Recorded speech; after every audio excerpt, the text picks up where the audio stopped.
Christopher Moltisanti is often discussed as though he arrived fully assembled, adult, armed, and morally vacant, a convenient villain pre-packaged for quick condemnation. That interpretation has the virtue of simplicity, which is another way of saying it spares the audience the nuisance of examining how a person is made. The more accurate reading is irritatingly complicated. Christopher is both victim and perpetrator, an injury that learned to walk and then decided cruelty could pass for character. Sympathy, unfortunately, is not the same thing as absolution, and the story is too intelligent to confuse the two. Begin with the raw materials. Christopher's childhood is portrayed as a study in absence, an absent father, a mother submerged in addiction, a home so neglected that basic care becomes optional and cleanliness becomes aspirational. The likely proximity to poverty is not presented as a poetic hardship that builds grit. It is presented as a practical shortage of resources, structure, and adult supervision. Schooling appears intermittent and unimpressive, not because he is a rebellious prodigy, but because no one is doing the dull, unglamorous work of keeping him anchored to ordinary life. In that vacuum, the men who do show up become the curriculum, and the male role models available are not exactly civic leaders, captains, made men, and criminals with the emotional range of a locked drawer. When a child's idea of adulthood is calibrated by mobsters, it should surprise no one when his moral compass points reliably toward violence. Christopher is also not written as intellectually formidable, which matters because intelligence is a form of mobility. He is the kind of man who learns history from television and cannot reliably separate civic reality from entertainment. His ignorance is not charming, it is disabling. The show uses that limitation for humor, but it functions as a tether. A person who cannot imagine options rarely chooses them. This is why the comforting sermon about how he could have left collapses when it meets the obvious logistical question: to what, with what skills, and with whose support? There is greed in Christopher, certainly, but greed in this context is not merely a personality defect. It is also the natural appetite of someone trained to believe there is only one ladder, and it is nailed to the inside of the cage. Tony Soprano's origin story exists in the same universe, and it exposes the hypocrisy of the equal opportunity fantasy. Tony grows up with dysfunction, yes, but not with emptiness. He has two parents, middle-class stability, and enough institutional access to attend college, even if only for that famous semester and a half. More importantly, Tony has civilian exemplars within reach. Coach Molinaro, who takes an active interest in his future. Artie Bucco's father, a legitimate success with a trade that rewards discipline. Even Hugh, a figure of ordinary adult competence. Tony has options, and the series makes a point of it. He flirts with the possibility of leaving, then returns, then chooses to model himself on the criminal legacy rather than the respectable alternatives. That is not destiny. It is preference, reinforced by denial and entitlement. Christopher, by contrast, is shaped before he has the tools to resist shaping. The relationship between Tony and Christopher is frequently described as mentorship, but the mechanics are closer to grooming. Early intimacy, the promise of belonging, the strategic distribution of praise and humiliation, and the insistence that the mob's moral code is the only morality that matters. Tony conditions Christopher to treat mob ethics as normal, even admirable, the way a corrupt institution trains its recruits to confuse loyalty with virtue. It is manipulative in the most intimate way. Family offered in exchange for obedience, affection rationed like pay, and constant reminders that the only people worth pleasing are the people who can destroy you. Christopher is not simply recruited, he is cultivated. Tony's therapy arc sharpens this dynamic because it reveals that Tony is not ignorant of abuse, he is fluent in it. He fixates on his mother because she is loud, theatrical, and easy to blame, while the more foundational harm tied to Johnny Boy stays conveniently under-discussed. Even Carmela, in a blunt moment, essentially points out that the father is the obvious problem, and Tony responds with the practiced vagueness of a man protecting his preferred mythology. Tony almost never lingers on his father in therapy for a reason. Acknowledging Johnny Boy as the primary source of damage would require Tony to face the uncomfortable possibility that his entire identity is built on idolizing the abuser. This matters when Christopher's family history threatens Tony's narrative. Accusations that Dickie Moltisanti was a junkie hit Tony like blasphemy, because the myth of Dickie helps stabilize Tony's self-image as a man shaped by greatness rather than rot. Tony can tolerate a crazy mother story because it casts him as a wounded son. He has far less tolerance for stories that implicate the men he worships. This is the series' bleakest insight. Intergenerational victimization does not automatically produce compassion. It often produces competence. Tony does to Christopher what was done to Tony, then congratulates himself for mentoring. His sentimental line about a future kid paying for your meals is delivered with the warmth of a con and the accuracy of a lie. Tony knows the life ends in two predictable outcomes, and he says it often enough to qualify as self-awareness. Yet he keeps feeding Christopher into the same machine because the machine serves him. When Tony detects Christopher teetering on the edge of loyalty, he does what controlling men do. He quietly shops for a replacement, redirecting paternal investment toward Bobby. In other words, the father figure adapts, not by healing, but by reallocating assets. All of this explains why some sympathy attaches to Christopher, not because he is good, but because he is engineered. Yet the engineered product is still responsible for what it does, and Christopher does plenty. One of the show's most effective tricks is to mask his darkness with comedy, because laughter is a sedative. Christopher is frequently used as comedic relief, and he delivers it with precision. Wounded vanity, melodramatic self-importance, and the occasional plaintive demand for an arc, like a man petitioning the universe for character development. His humor is real, but it is also camouflage. Beneath the punchline sits a hollow figure, a sad man who seems to confuse feeling miserable with being profound. The show invites amusement because amusement is safer than recognition.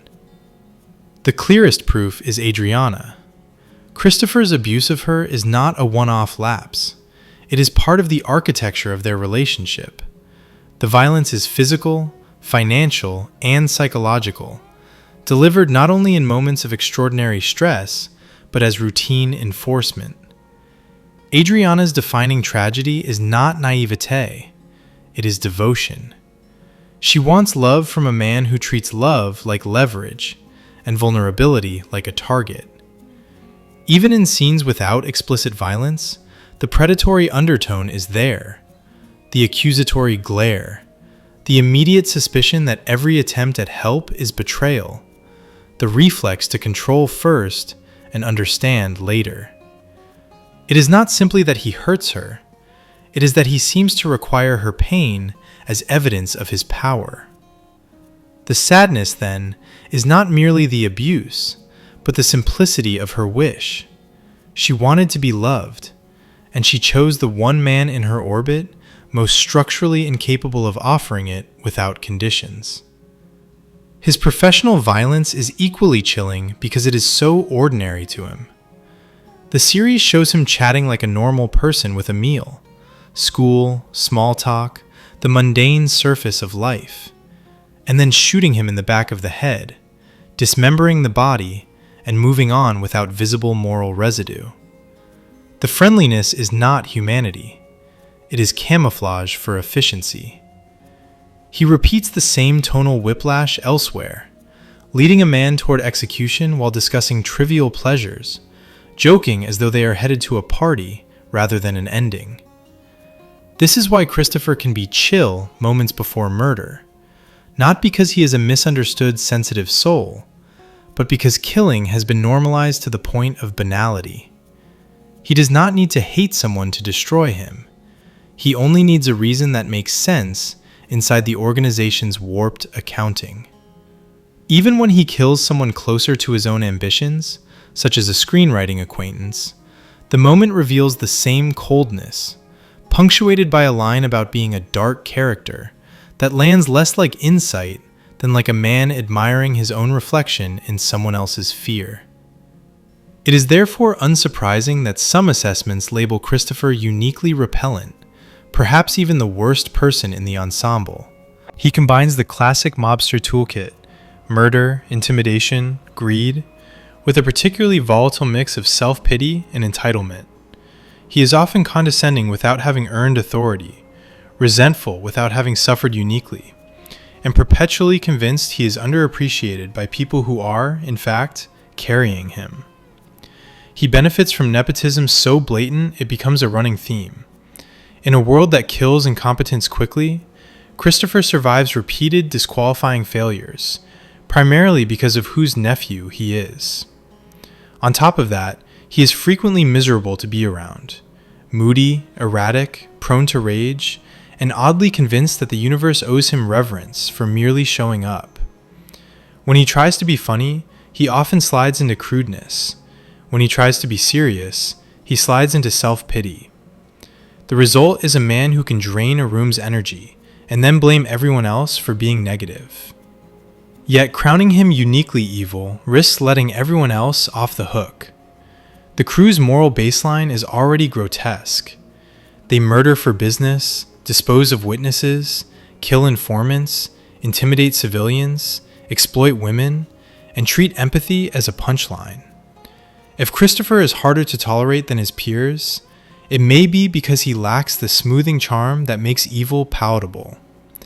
Others can perform conviviality. Christopher often cannot sustain it without collapsing into moodiness, crude attempts at humor, or outright rage. In a perverse way, his lack of polish makes him feel worse, because the audience cannot easily aestheticize him. A charming predator is still a predator, but charm distracts. Christopher offers less distraction.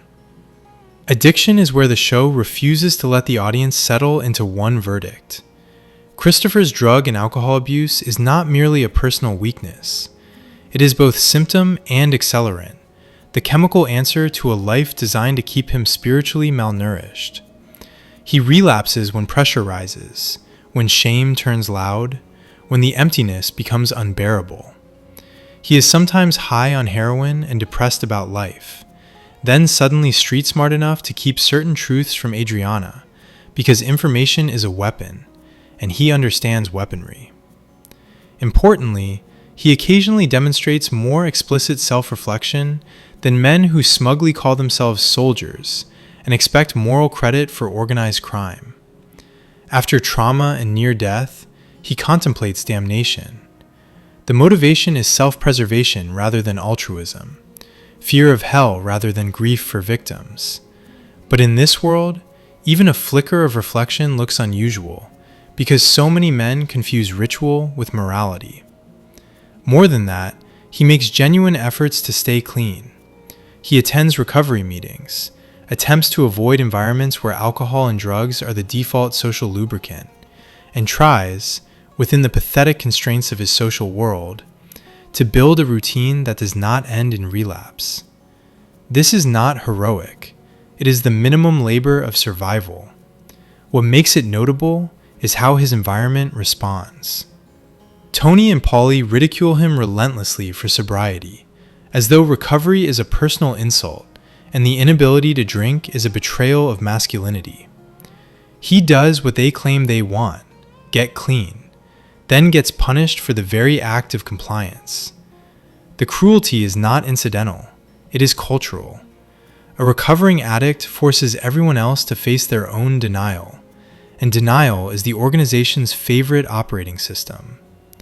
So the ball breaking becomes sabotage dressed as tradition, a way to keep him destabilized, ashamed, and easy to manage. The same contempt greets his creative aspirations. Christopher's fixation on films and writing is treated as joke, vanity, and threat, depending on the day. A pivotal moment arrives when Tony delivers an ultimatum that forces a choice: pursue the silver screen fantasy or pursue mob advancement. Christopher chooses the mob dream, and the series later makes him articulate the disappointment that follows. Being made is not what he imagined. It is stress, hypocrisy, paranoia, and perpetual obligation.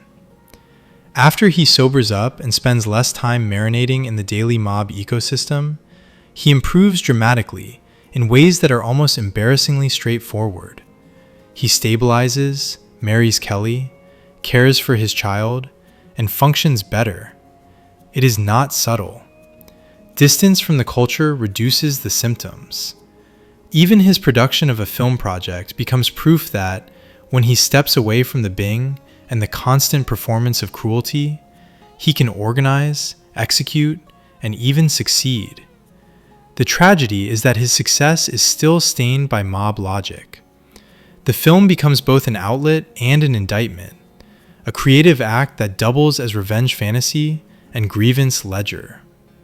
Adriana remains the permanent fracture. There is a strong implication of regret over how that relationship ended, a belated recognition that he destroyed the one person who wanted him without conditions. Yet, regret in this story is not moral repair. It is additional misery. A new wife cannot correct the past, and Christopher's knowledge of that fact becomes another reason to numb out. This is part of why some readings resist branding him a clinical sociopath.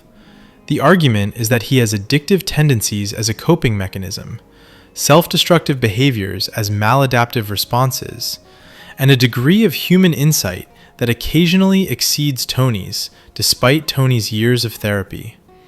He can seem, at times, like the real, sad clown, more openly troubled by the life than many of the men who claim to be hardened professionals. The counterargument is unsparing and not easily dismissed.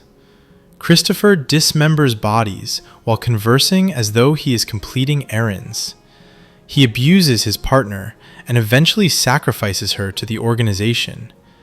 He murders multiple people with no visible remorse, and when anxiety appears, it often centers not on the victim's suffering, but on whether the act will rebound on him. He is haunted less by the morality of murder than by the logistical risk of doing a hit poorly. He throws violence at strangers with minimal provocation. An outburst that escalates into a waiter's death is treated as disposable collateral, and the story's silence afterward is part of the indictment.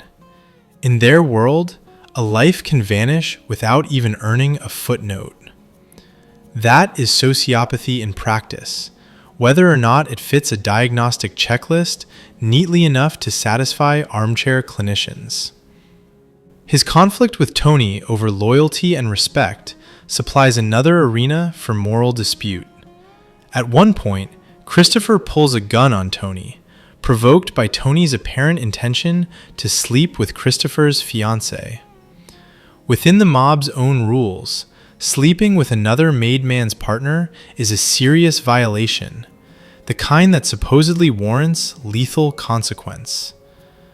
The defense of Christopher's reaction is that Tony's attempt itself is contemptuous, and that Tony's confidence in immunity exposes the code's hypocrisy.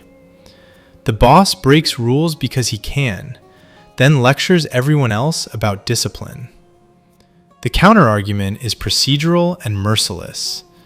Tony did not complete the act, and in this moral bureaucracy, intent does not automatically equal offense. Either way, the episode underscores the same theme. Christopher is trapped inside a system that claims to be governed by rules, but is actually governed by power, and power belongs to Tony. All roads lead to Christopher's death, because this is not a universe that rewards partial reform. The suffocation scene is frequently interpreted as the show's final indictment of Tony Soprano, the moment designed to remove any lingering romance and make plain that Tony will kill anyone who becomes inconvenient, even the person framed as his nephew and surrogate son. That reading is justified. Tony's decision is calm, self-serving, and chillingly practical. Yet the same scene also functions as a grim corporate termination. Christopher is a liability, and Tony chooses to close the account. From the beginning, Christopher survives because he is family. He is promoted because he is family. He is protected because he is family. The protection is not love, it is investment. And like any investor, Tony eventually tires of a project that keeps losing money, embarrassing management, and threatening the brand. The infamous detail of the car crash, the branch impaling the child seat, operates as Tony's final permission slip. The image allows Tony to frame his act not as murder, but as protective rationality. If Christopher endangers children, then Christopher endangers the family, and therefore Christopher becomes disposable. It is a neat psychological trick. Kill the man, then congratulate oneself for having to.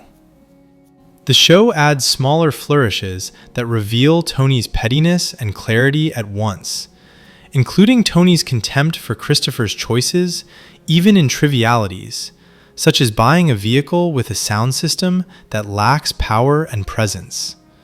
In Tony's mind, Christopher cannot even commit properly to consumer masculinity, so why should anyone trust him with life and death?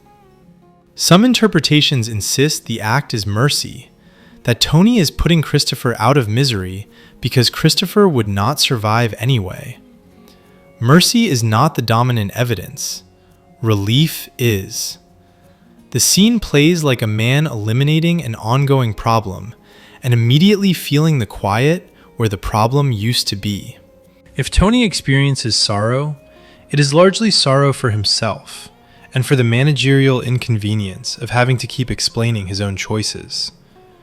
Christopher dies young, not because youth itself is tragic, but because the system devours apprentices once they stop being convenient.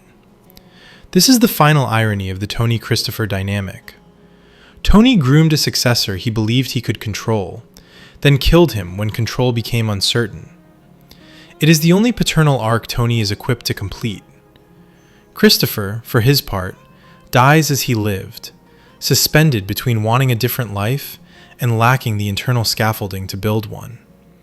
His longing for an arc is mocked because it is sincere, and sincerity is dangerous in a culture that rewards cynicism. Even his memorable philosophical riff on human uniqueness, no two faces, no two fingerprints, no proof, lands like a man flirting with existential depth while ignoring the simpler reality that the system will always manufacture another version of him. The interchangeable tragedy is the feature. The series sprinkles in fragments that complicate the audience response, because it understands that humans are inconsistent and memory is selective. There are moments of friendliness so convincing they tempt a viewer to forget what he is capable of, and moments of grotesque triviality that snap the memory back into place. A man remembered, briefly, for doing a neighborly chore like putting up storm windows, and, in the same cultural breath, remembered for the indignity of being found with his hair in toilet water. That is the character's public record, occasional domestic normalcy, punctured by humiliations and horrors. The more time spent with the series, the more a viewer's empathy tends to shift. Early impressions may linger on the neglected child and the desperate young man chasing approval from a powerful surrogate father. Later viewings foreground the bruises, the murders, the entitlement, the way Christopher can suck the oxygen out of a room with misery, and then accuse everyone else of suffocating him. This is not inconsistency in the writing. It is consistency in the character. He is written to be simultaneously compelling and intolerable. A man whose most human moments do not erase his worst actions, and whose worst actions do not erase the fact that he was shaped for them. Christopher Moltisanti is therefore less a puzzle to solve than a diagnostic instrument.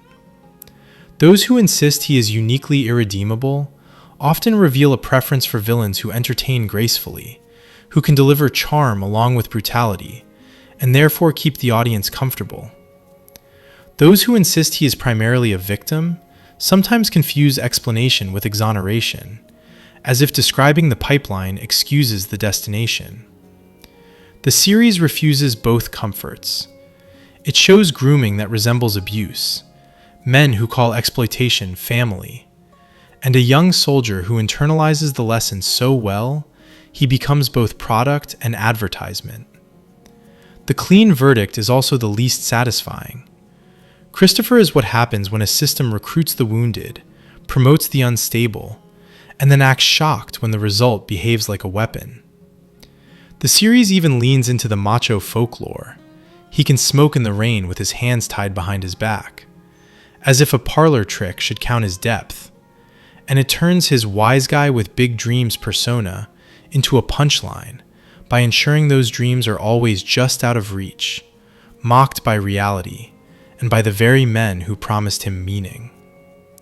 And while the debate loves to rank Christopher on a moral scoreboard, the series offers a sharper contrast. Tony's violence is often calibrated, even when vile, while Christopher's is intimate and punitive. Tony hits Gloria only after she attacks him with a serving fork, a moment that can plausibly be filed under self-defense. Christopher beats Adriana for far less than an attempted stabbing, including for the offense of mentioning rehabilitation, and for wanting love. That distinction matters because it reveals the kind of man Christopher is when no one is watching. Not merely ruthless, but possessive, the sort who needs a partner's fear to feel secure. The same duality appears in his killing of JT. A man can be mocked as foolish and still not deserve a bullet for proximity to Christopher's shame. Finally, Christopher's final lament of devotion, an anguished declaration of love for Tony, arrives too late to matter, because love in this organization is merely another liability to manage. And the bill arrives.